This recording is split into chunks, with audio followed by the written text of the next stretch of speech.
जेब्लासिम बर' बिजोङा थांनानै थागोन बर' हारियाबो जौगागोन। ओंखायनो बर' बिजोंनि फरायसालिफोरखौ जों फोथांनो थाखाय दुलाराय बर' फरायसा आफादा जायफोर सरकारि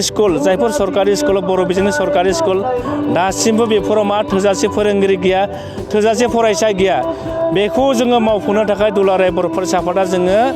जायफोर बर' बिजोंनि फरायसालिफोराव सासेल' फोरोंगिरि दङ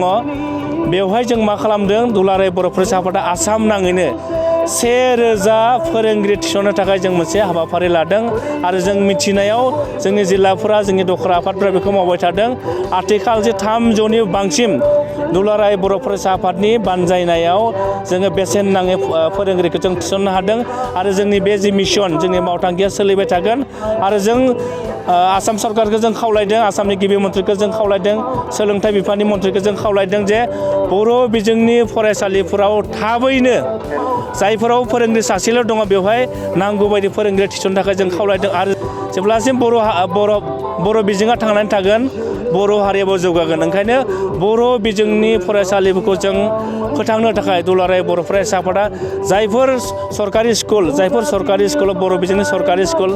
दासिमबो बेफोराव थोजासे फोरोंगिरि गैया, थोजासे फरायसा गैया, बेखौ जोङो मावफुंनो थाखाय दुलाराय बर' फरायसा आफादा जोङो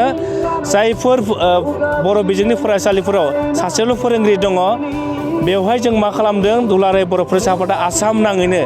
1000 फोरोंगिरि थिसननो थाखाय जों मोनसे हाबाफारि लादों आरो जों मिथिनायाव जोंनि जिल्लाफोरा जोंनि दखरा आफादफोरा बेखौ मावबाय थादों। आथिखाल जे 300नि बांसिन दुलाराय बर' फरायसा आफादनि बानजायनायाव जोङो बेसेन नाङै फोरोंगिरिखौ जों थिसननो हादों आरो जोंनि बे जि मिशन जोंनि मावथांखिया सोलिबाय थागोन आरो जों